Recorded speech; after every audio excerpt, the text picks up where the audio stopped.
Olá, meninas!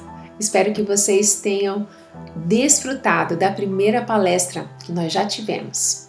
E agora eu quero apresentar para vocês a segunda palestrante, Drica Reis. A Drica, além de ser minha amiga, minha madrinha de casamento, idealizadora do Mães com Fé junto comigo desde 2016, ela é publicitária, formada em comunicação social pela Fundação Casper Libero, certificada em comunicação consciente e facilitadora, palestrante em comunidades e ONGs. Vamos ouvir a Drica falando sobre o tema Meus padrões de comunicação e a comunicação de Jesus. Que Deus te abençoe.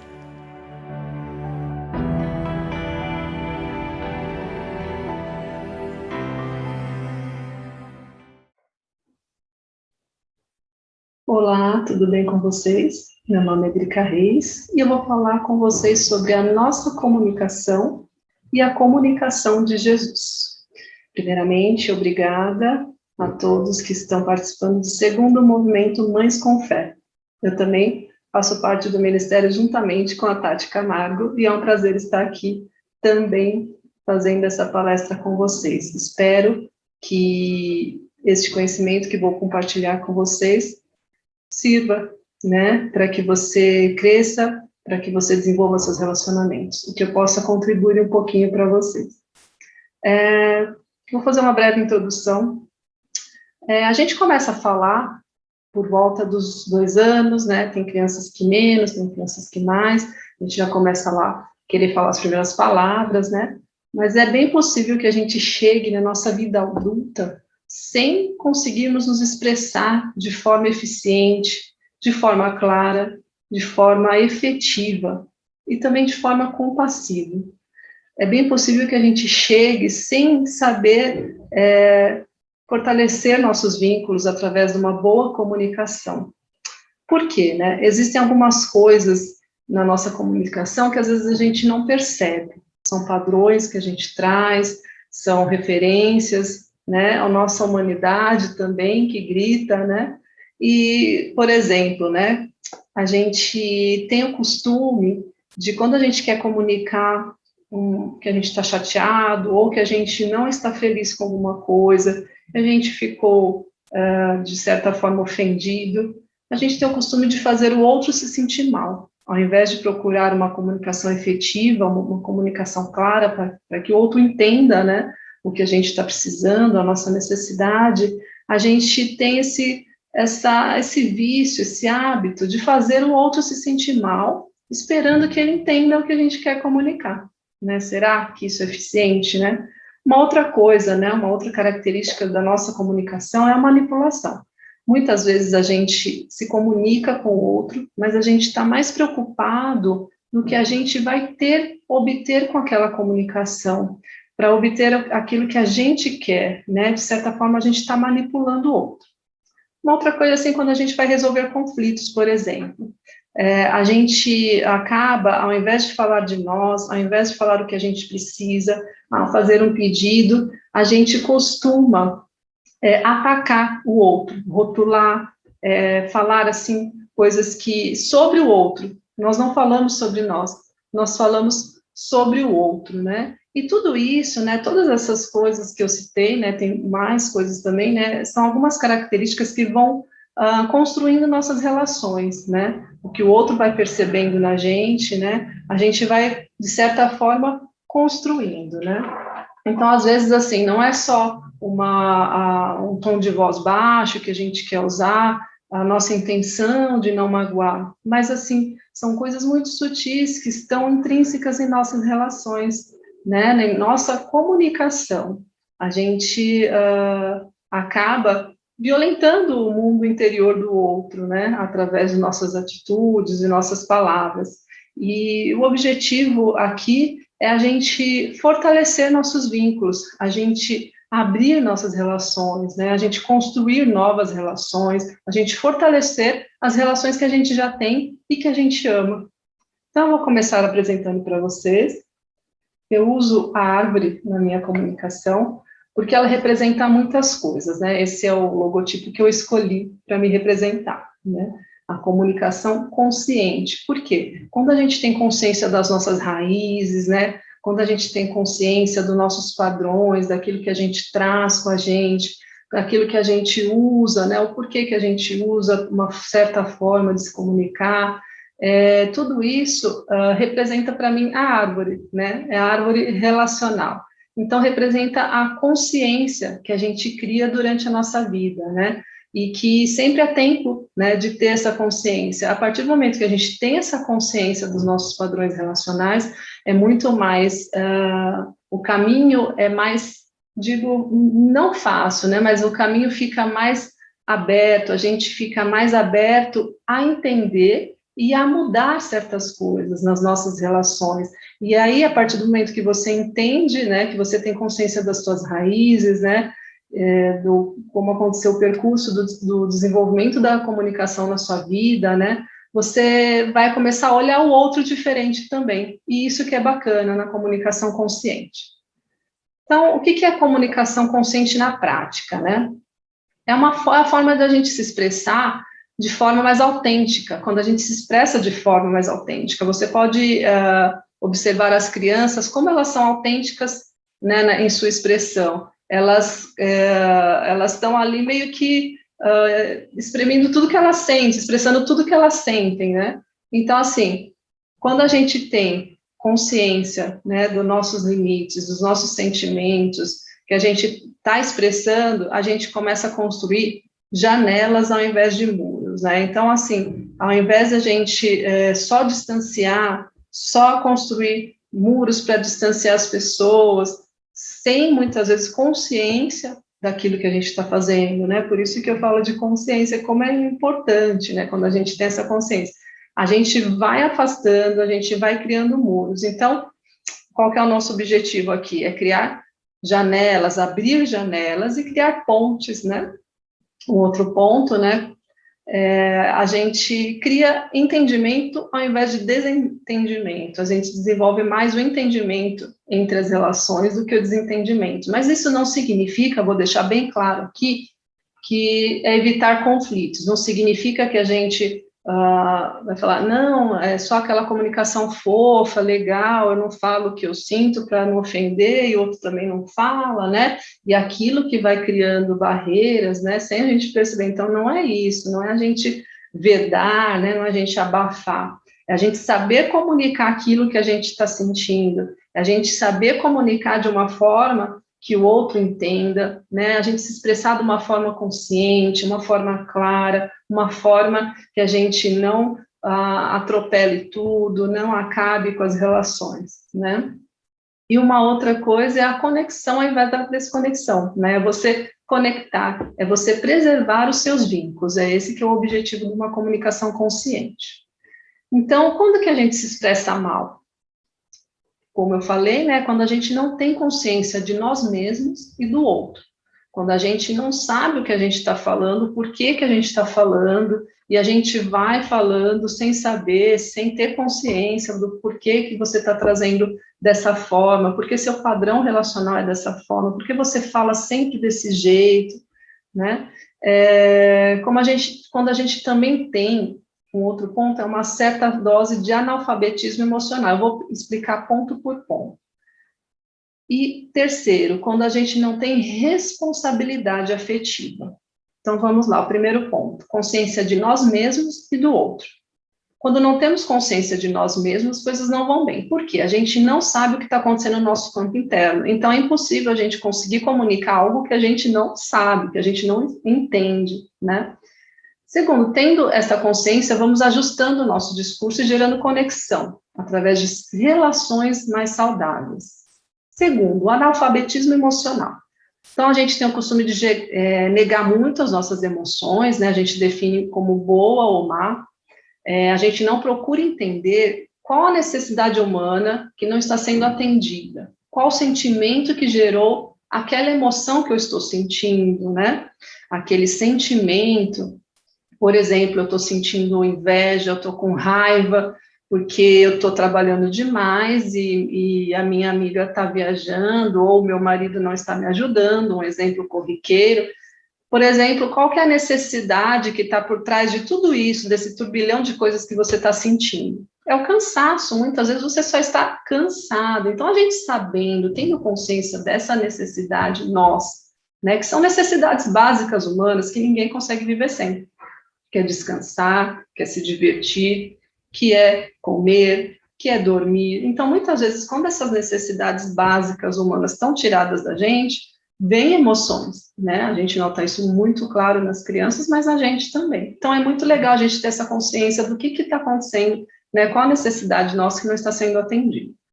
Então, é importante, os sentimentos, eles têm funções, né? Eles mostram para a gente essa necessidade. Eles são, eu costumo dizer que são campainhas, são alarmes ali para dizer, você está sentindo isso, mas por que você está sentindo isso? O que está te faltando? Desculpa. O que está acontecendo, né? Os sentimentos são válidos, é a nossa expressão mais autêntica, mas isso não nos define. Então, é muito importante, a gente vai sentir sim, somos humanos, a gente vai ter emoções, mas isso não pode nos definir, né? Eu estou sentindo raiva, mas nem por isso eu sou uma pessoa que tenho raiva o tempo todo. Não, eu estou sentindo, mas isso não pode me definir. Então, a gente tem que agir. A nossa ação perante o que a gente sente é o que importa de fato. Terceiro, a responsabilidade afetiva. A gente costuma ter pouco ou nenhuma consciência, né, da forma como a gente se comunica e como isso pode afetar o outro. Né? Então, assim, quando eu escolho me relacionar com alguém, eu estou afetando essa pessoa, não tem como, né? Quando a gente escolhe se relacionar, a gente afeta. Então, a gente costuma dizer assim, eu falei mesmo, né?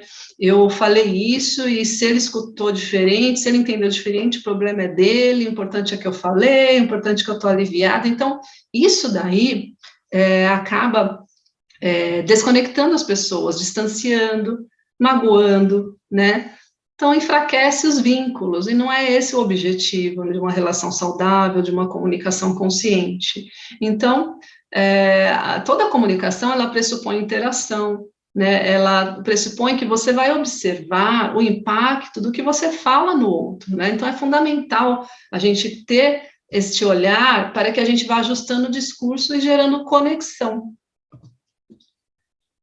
Responsabilidade afetiva, né? Por exemplo, se eu falo algo para uma pessoa com uma intenção, ela entende algo totalmente diferente, eu vou ajustando o meu discurso, né? Aquilo que eu falei. Como que a gente consegue isso? Através da empatia. O quanto que a gente ouve falar hoje sobre empatia, né? É muito comum hoje falar, você tem que se colocar no lugar do outro, tal, mas é difícil na prática, quem pratica mesmo, né? Então, quando a gente tem empatia com a bagagem emocional do outro, né, com as feridas, com aquilo que ele viveu, a gente vai percebendo, né, a gente vai despertando no outro tudo aquilo que a gente quer comunicar. Então, assim, às vezes a gente está querendo comunicar uma coisa, mas a gente aciona na pessoa uma ferida e ela entende totalmente diferente. Então, é muito importante essa responsabilidade do como você vai falar. A pessoa pode entender diferente, sim, pela bagagem afetiva dela, pela bagagem emocional, pelas feridas que ela viveu. Então, agora eu vou falar sobre os padrões relacionais que aprendemos na infância. A forma como a gente se comunica hoje, ela foi aprendida, né? Ela é fruto de uma cultura que a gente vive, da educação que a gente recebe, né? A família é o grande campo de observação, né? Consequentemente, de imitação. Então, porque assim, a criança, ela aprende por imitação também, né? Eu percebo no meu filho, muitas coisas que ele faz, são coisas que eu não ensinei, mas eu faço, e ele imita. Isso, assim, você pode perceber que as crianças imitam mesmo. A forma de falar sobre si, né? A forma de fazer pedido. Então, são padrões que a gente vai ensinando para a criança, e a gente aprendeu na nossa infância também. Dificuldade de falar sobre os sentimentos, por exemplo, é muito comum na nossa geração, né? Então, assim, a gente acessa tudo aquilo que a gente tem na nossa bagagem, que são nossos padrões relacionais, tudo aquilo que a gente traz, né? Especialmente a gente acessa nos nossos momentos de desequilíbrio, de conflito, que a gente precisa rápido acessar. né? Quando a gente está naquele desequilíbrio, naquele conflito, a gente acessa o que está mais fácil, que é aquilo que a gente traz com a gente, né? Então, esses padrões relacionais que a gente traz são muito fortes, né? A ideia é que quando a gente trabalha essa consciência, nos momentos de conflito, a gente ganha novos recursos. A nossa bagagem emocional. Quando a gente se comunica, não tem só os padrões da nossa infância em jogo, né? Tem toda uma bagagem emocional, tem tudo aquilo que a gente viveu. Todas as nossas feridas, traumas que a gente viveu, todo mundo, né?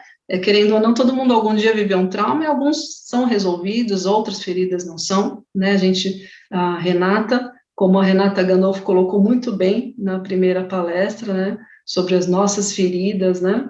Então, assim, muitas vezes essas coisas mal curadas, mal resolvidas, elas são acionadas quando a gente escuta alguma coisa, né? Então, são gatilhos, né, que são acionados, e aí o caos interno começa a eclodir, né? Então, você quer se defender, aí nessa defesa de tudo, aquele caos interno que você está, que a fala do outro provocou em você, para se defender, você acaba usando de recursos ruins, né, que eu falei, você acaba acessando os seus recursos que estão ali, né, que é rotular, quer fazer chantagem emocional, gerar culpa no outro, humilhar, né, por quê? Porque você quer que o outro seja punido por aquilo que ele te ofendeu, por aquilo que ele falou, por aquilo que ele acionou dentro de você, e para que o outro seja punido, você acaba usando esses recursos não legais, né? Recursos ruins, recursos rasos, que são chantagens, humilhação, culpa. Então, o que há por trás, né, do comportamento, né? Por que gerou tudo isso em você? Qual a sua necessidade não atendida, né? Então, na maioria das vezes, tudo isso foi movido por uma necessidade muito simples. Por exemplo, punir? Não. Afastar o outro? Não. Ter a certeza de que somos amados. A necessidade real pode ser esta. Então, muitas vezes você quer ter certeza que você é amado pelo outro, então você começa a atacar dessas formas, né? Você começa a gerar nele um sentimento ruim para que ele entenda o que você está vivendo, né? Aquele caos interno que você está vivendo. Então, qual que é o nosso caminho aqui? Gerar consciência de tudo isso, você entender esse caos interno seu, você entender as necessidades que você está por trás disso, e aí você vai, com certeza, né, não usar mais esses recursos, mas sim usar recursos mais nobres, recursos melhores. Então, a real necessidade, né, a partir do momento que a gente entende a nossa necessidade, a gente começa a acessar outras estratégias e ferramentas, né, ao invés de brigarmos, de punirmos. Então, assim, este amadurecimento da comunicação, você pode chamar de libertação emocional responsável, né? Você começa a se entender e a ter responsabilidade sobre aquilo que você está sentindo. Isso é muito importante, é muito, muito importante para suas relações e para você mesmo, né? Então, assim, você começa a respeitar as suas necessidades, você começa a responder à necessidade do outro também com mais empatia, com mais cuidado, com mais amor, né? Nunca por ameaça, culpa ou vergonha.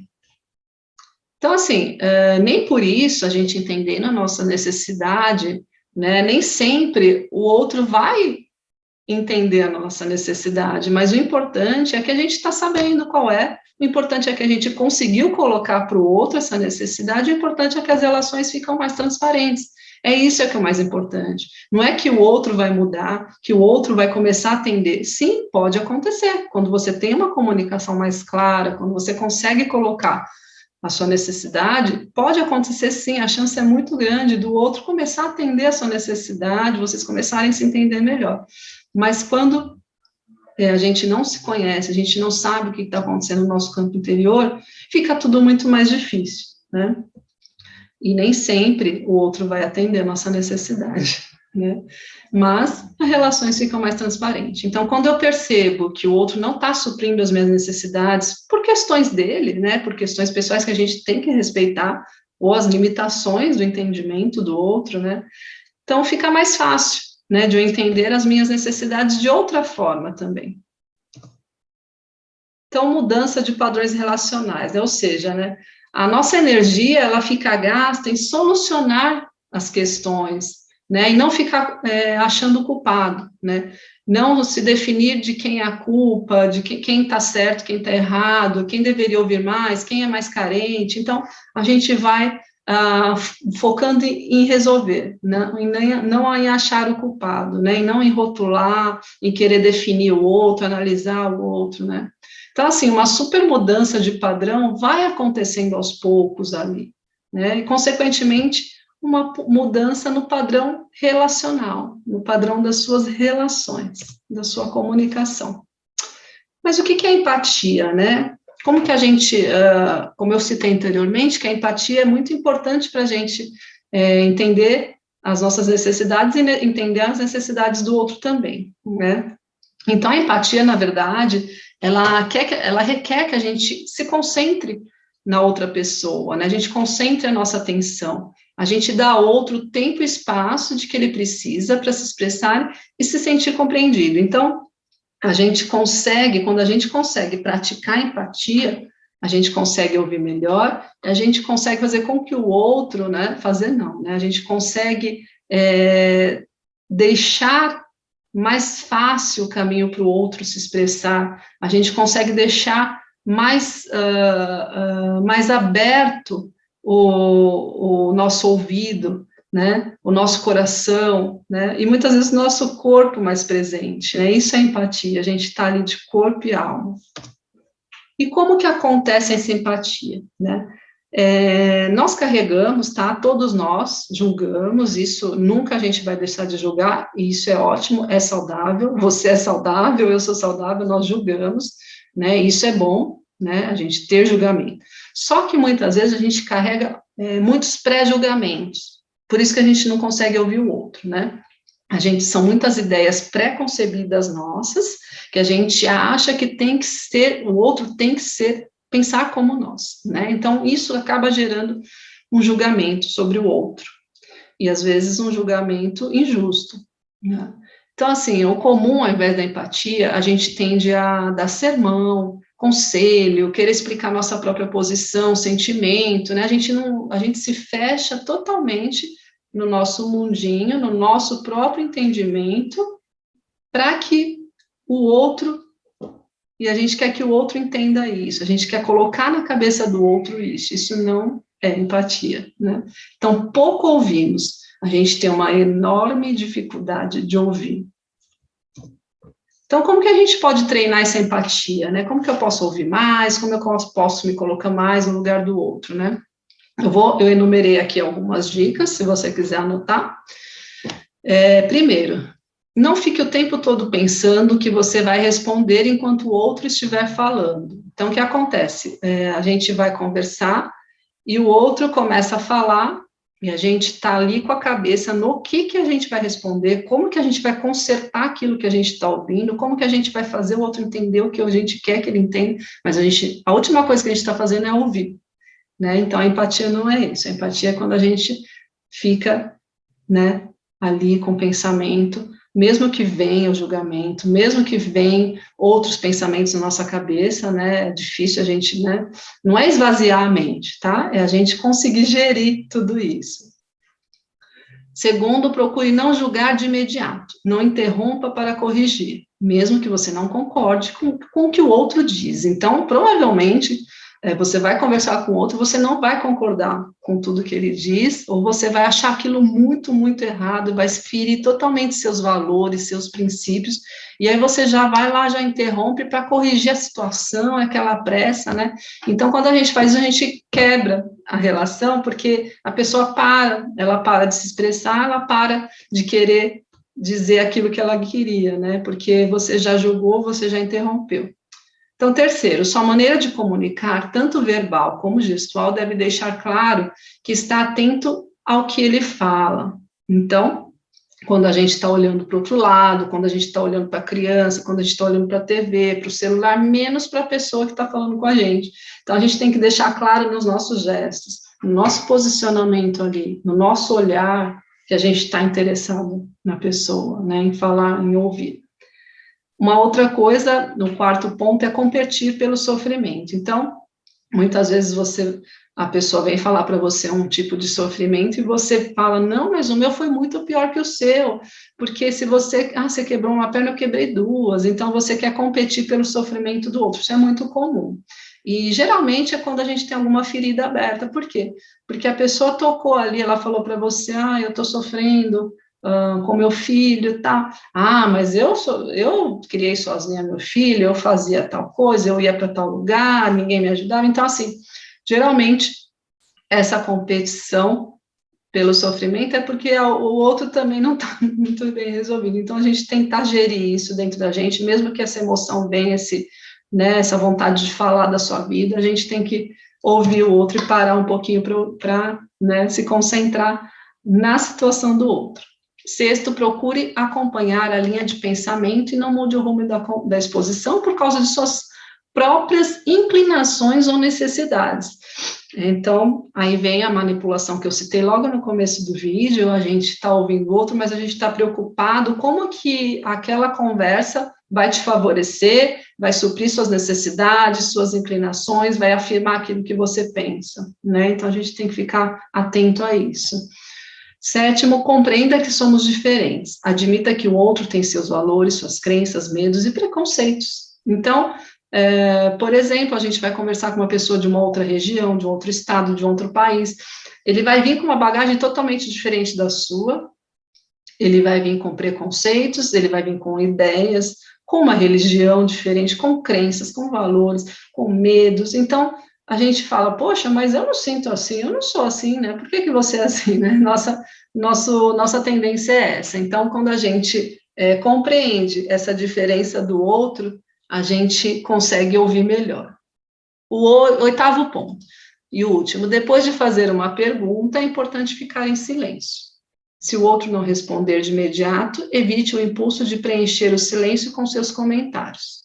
Dê a oportunidade dele falar sobre a pergunta que lhe foi feita. Assim você pode conhecê-lo melhor. Isso parece óbvio, né?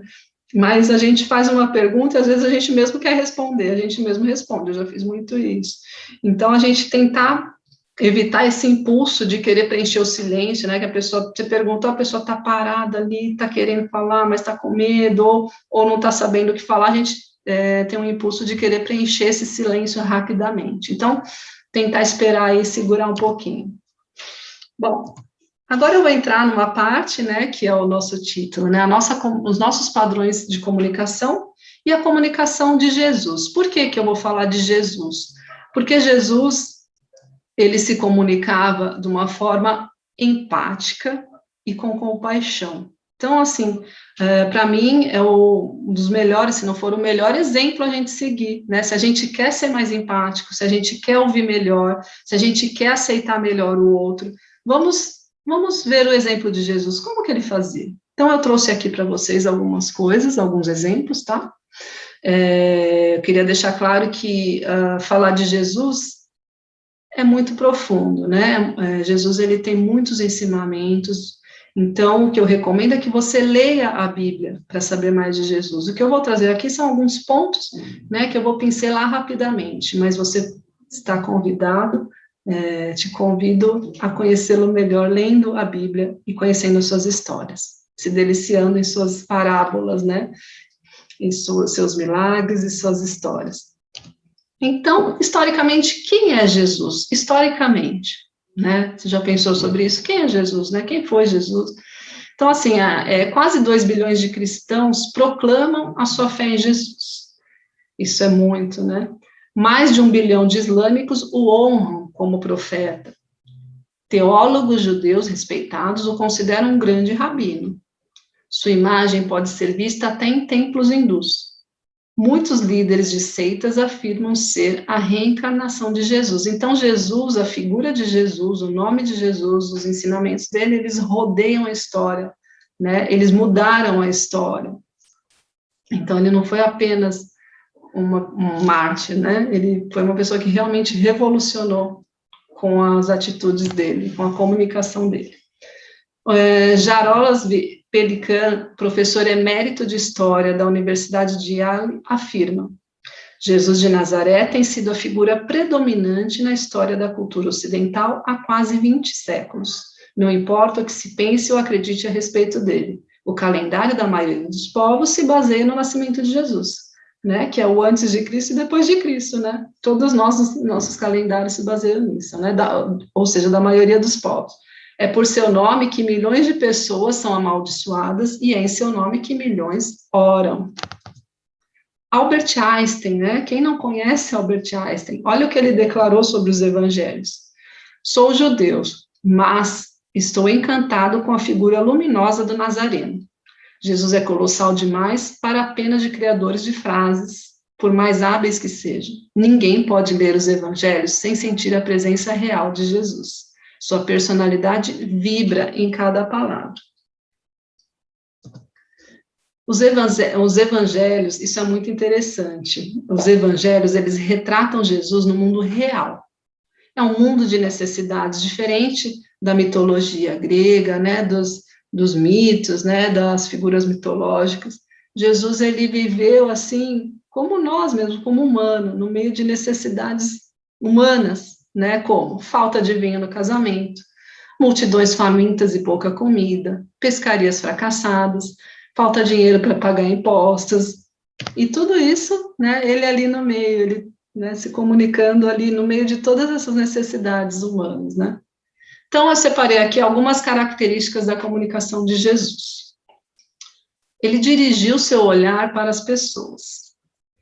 Ele não fez pré-julgamentos, análises ou rotulava. Ele enxergou a necessidade por trás do problema. Não se mostrou superior em nenhum momento. Fez perguntas. Praticou um amor altruísta e não um amor imposto. Não seguiu uma regra, um passo a passo. Dirigiu seu olhar às pessoas. Os evangelhos, eles trazem muitas passagens que Jesus estava olhando para alguém, né? O seu ato de compaixão, de empatia, geralmente era precedido de um olhar. Ele parava, olhava, ouvia, né? Tem a história da viúva de Naim, Lucas 7:13, ali tinha uma multidão enorme, e a viúva chorando, né? Já estava viúva, já tinha perdido o marido, e tinha acabado de perder o filho também, né? Então, Jesus, ele viu a mãe ali, ele não viu a multidão, o filho morto, ele enxergou a viúva, né? Tanto que retrata assim, ao vê-la, ele se encheu de compaixão por ela, né? Contando um pouco, né, desse contexto da viúva, né, a alegria de uma mulher judia era ter um filho, ela tinha acabado de perder, e a maior tristeza era perdê-lo, né, a perda do marido e do único filho significava para essa mulher uma vida de total pobreza, porque assim, ela perdia sua fonte de renda e seu apoio, como se fosse a aposentadoria e o convênio médico, por exemplo, para você entender melhor. Então, provavelmente sentimento de culpa, se juntou tudo aquilo, né, ela se perguntando por que estava acontecendo aquilo com ela, alguma coisa ela achava que tinha feito de errado, né, porque naquela época acreditava-se que a morte prematura de um filho era castigo por algum pecado. Então é provável, né, que ela estava sendo mal falada, né, que as pessoas estivessem julgando, né, e ela não devia estar se sentindo tão bem com toda essa situação, né, com certeza, imaginando o que ela havia feito para merecer tal destino, né. Comparada à raiva, vamos falar um pouco da compaixão, né, comparada à raiva, ao medo, a compaixão é uma emoção muito sutil, ela se revela no olhar, o corpo todo se aquieta para escutar, captar os sentimentos de outra pessoa, que isso foi o que Jesus fez com a viúva, ele demonstrou isso com a viúva, né? Ele falou, não chores, né? Então ele sente, né, a tristeza, o que a mulher está sentindo, ele sentiu, mas não necessariamente ele se deixou dominar pelo sentimento, né? Ele estava aconselhando ela a não chorar. Olhar, né? Jesus, ele olhava, né? Mas o olhar é arriscado. Por que a gente desvia o olhar das pessoas que sofrem, né? Por que a gente não quer, a gente vê, mas a gente não quer olhar, né?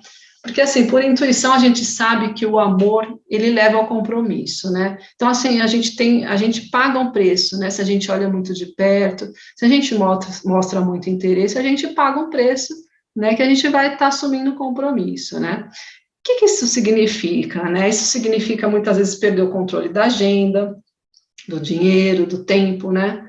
Quando amamos, a gente deixa de ser mestre e nos tornamos servos. A gente acaba ficando mais vulnerável, né? Quando a gente ama, quando a gente se coloca ali com o outro. Por trás do olhar tem um apreço, né? O olhar traz um apreço, né? O que é o apreço? Quando a gente tem apreço por alguém, a gente olha, né?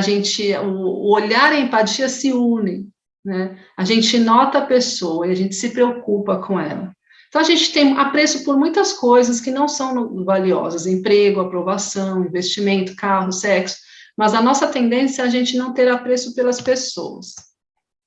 Tem um jornalista americano que ele relatou no livro, O Amor Anda Entre Nós, o autor, ele cita esse jornalista, esse relato desse jornalista. Ele estava num ginásio, né, estava tendo uma competição, provavelmente de adolescentes, algum jogo, algum campeonato, e aí ele fala, né, que uma menina olhava várias vezes para o pai, implorando atenção, mas ele nunca retribuía o olhar, né, e ele falou que a mãe de outra jogadora fazia a mesma coisa, né, ela passou o jogo inteiro concentrada ali no laptop, digitando feliz da vida, e a menina olhava para ela e ela não retribuía, né, então, assim, todos nós desejamos ser apreciados, né, mas a gente tem dificuldade de demonstrar esse apreço pelo outro, né, ao invés de concentrar a atenção na outra pessoa, a gente fica concentrado em nossa própria agenda, nossos próprios sentimentos, nossos próprios pensamentos, aquilo que a gente tem que resolver, aquilo que a gente tem que fazer. A gente tem essa dificuldade de parar, olhar, né?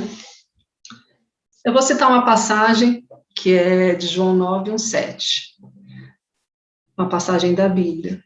Ao passar, Jesus viu um cego de nascença. Os discípulos que estavam com Jesus lhe perguntaram: Mestre, quem pecou, este homem ou seus pais, para que ele nascesse cego? Disse Jesus: nem ele, nem seus pais pecaram, mas isto aconteceu para que a obra de Deus se manifestasse na vida dele. Enquanto é dia, precisamos realizar a obra daquele que me enviou.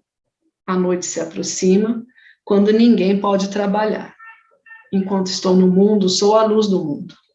Tendo dito isto, ele cuspiu no chão, misturou terra com saliva e aplicou-a nos olhos do homem. Então lhe disse: vá lavar-se no tanque de Siloé. O homem foi, lavou-se e voltou bem. Então, por que eu pus essa passagem aqui? Não sei se vocês observaram os discípulos questionando por que o homem era cego, né? Mas Jesus, ele não julga precipitadamente, né? Você viu a resposta dele, né? Então, assim, ele afirma que salvar as pessoas e não julgá-las é o melhor modo de se relacionar com elas, né? Ele fala: eu vim para salvar. Então, assim, no primeiro século, as pessoas com deficiência, que era o caso desse cego, eles se sustentavam pedindo esmolas ao longo das estradas ou junto aos portões da entrada da cidade, onde todo mundo podia ver, né? Então, assim, pouquíssimas pessoas cuidavam dos fracos. Então, Jesus, ele era bem diferente da maioria, né?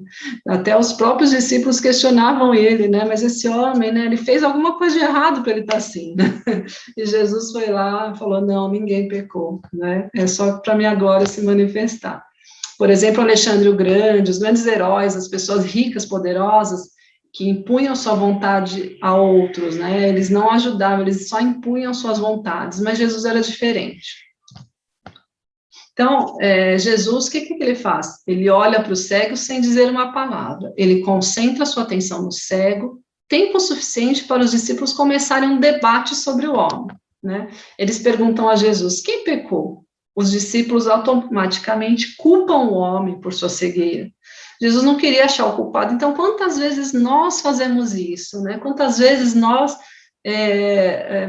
vemos uma situação, presenciamos algo, né, e a gente quer achar o culpado, a gente quer achar por que está acontecendo aquilo, né, mas Jesus só quis ajudar, né. Com certeza, os discípulos estavam influenciados pela concepção sociocultural do primeiro século, né, segundo o qual a cegueira era resultado de um erro do homem ou de seus pais, mas a gente traz isso com a gente até hoje, pode perceber, né. Então, assim, eles estavam rotulando, né? Os discípulos só estavam esperando a ajuda de Jesus, né? Tipo, ajuda aí, né? Para a gente rotular esse homem, enquadrá-lo em uma categoria, né? A gente tem que enquadrar esse homem numa categoria. Jesus dá logo o fim no julgamento deles, né? Dizendo que o cego não se encaixava em nenhuma de suas categorias, né? A gente tem a tendência a analisar as pessoas, a gente analisa a vida das pessoas, analisa o porquê que a pessoa é de tal forma, por que não é, né? Então, assim como os discípulos, nós estamos constantemente analisando uns aos outros. Ah, a infância dele foi problemática, ele é assim mesmo, né? Então, e a gente analisa o outro, mas a gente não se analisa. Pode prestar atenção. Então, essa análise que a gente faz das pessoas acaba proporcionando, né? Como os discípulos queriam naquela situação, segurança, né? A gente procura um mundo estruturado, onde cada coisa acontece porque tal coisa aconteceu num tempo e aquilo está acontecendo porque tudo tem que estar interligado, tudo tem que estar seguro, tudo tem que ter o seu devido lugar, toda essa estrutura que a gente anseia é por pura segurança que a gente quer ter, né? Então, assim, eles conversam sobre o cego como se ele não estivesse ali, né?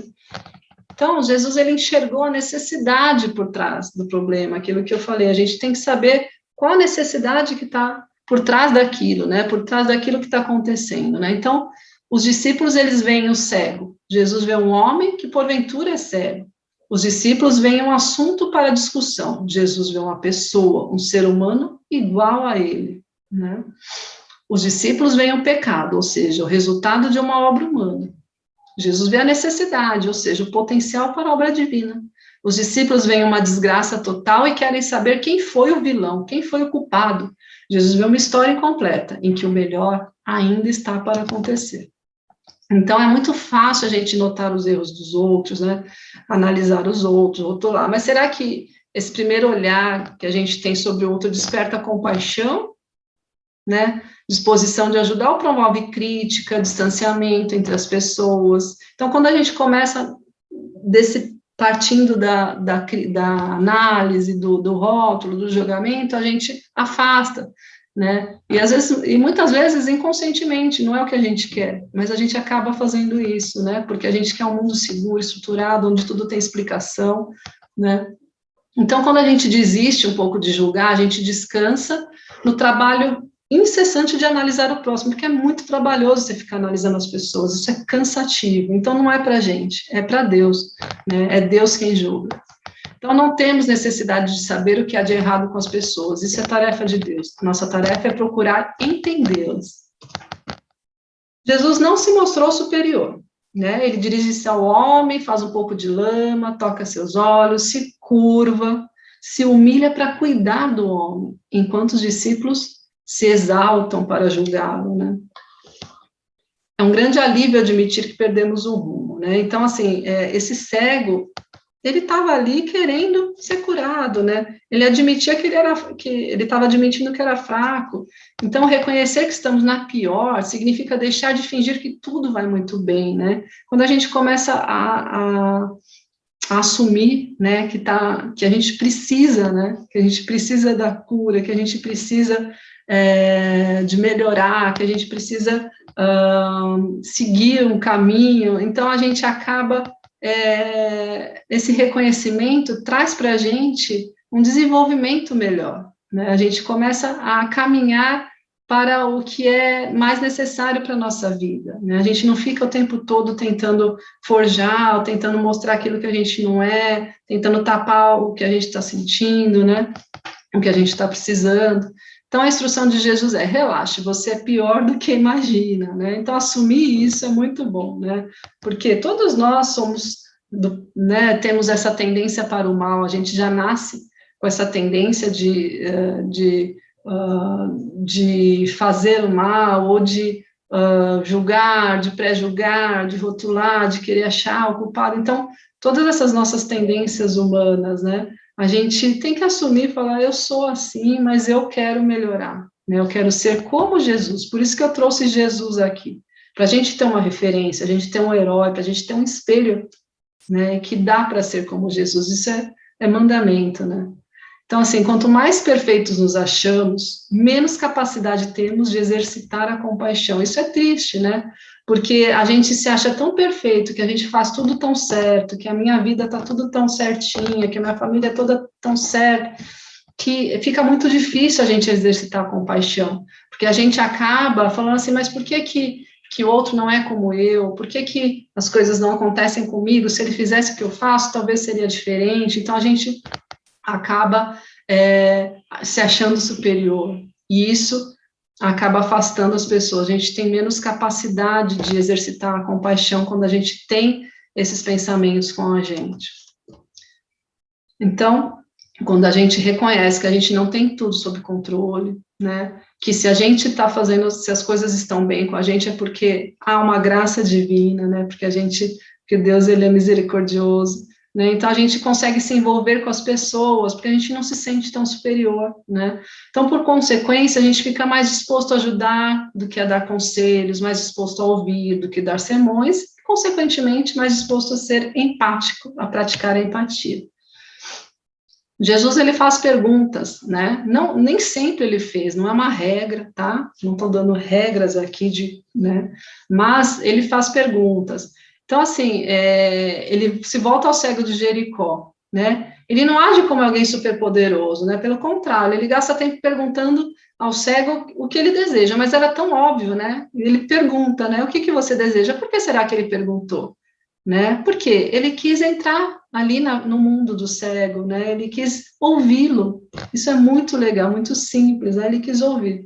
Então, quando a gente faz pergunta, a gente diminui o ritmo, né? Do outro, né? A gente nos faz entrar no mundo da outra pessoa, ouvir o que a pessoa diz, ver sua expressão, conhecer seus desejos. Então, nós acabamos entrando no papel de aprendizes e não de especialistas, né? Então, não precisa se preocupar em analisar, em ser especialista. Se preocupe em ouvir, né? Se não perguntamos, podemos até curar o cego, mas ele não se sentirá amado, apenas consertado, olha só.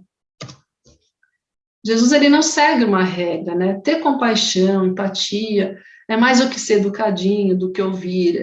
O amor, ele tem que ser atencioso, né? Tem que ser moldado pela necessidade da outra pessoa. Então, Jesus, ele não segue de olhos fechados uma regra que prescreve como devemos nos comunicar, nos relacionar com os que sofrem, né? O seu amor não é um sistema ético que tenta moldar as pessoas, cada pessoa é diferente, então Jesus adapta a sua resposta ao jeito da pessoa. Isso é empatia. Porque a empatia gera essa sensibilidade para saber como agir no momento, né? Então, quando a gente tem um script muito engessado, né? Eu tenho que fazer assim, eu tenho que perguntar, eu tenho que sentar, Aí que acontece? A gente não se preocupa em conhecer aquela pessoa. Cada um é diferente do outro, né? Uma pessoa é diferente da outra, cada um tem uma necessidade. Tem um pensador que fala, né, que cada pessoa é como um recém-nascido, né? Então, cada pessoa que você vai conversar é um recém-nascido ali, né, são um diferente do outro, traz coisas totalmente diferentes, né, não são previsíveis, né.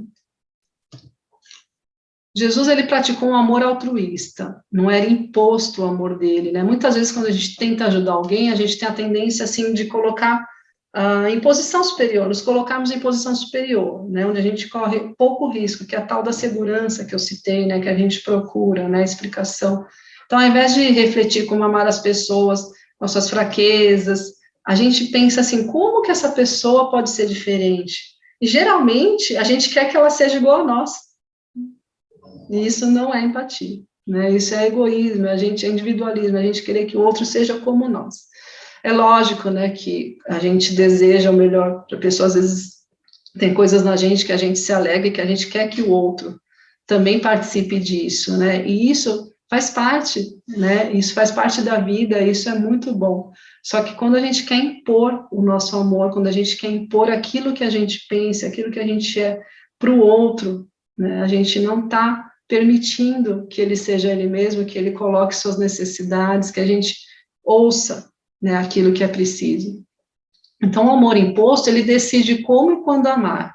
Mas quando o amor é altruísta, deixamos de lado o nosso jeito de amar, permitimos que as pessoas decidam por nós, que é a tal da o lugar de vulnerabilidade que a gente tem tanto medo, né? A empatia, ela coloca a gente nesse lugar de vulnerabilidade.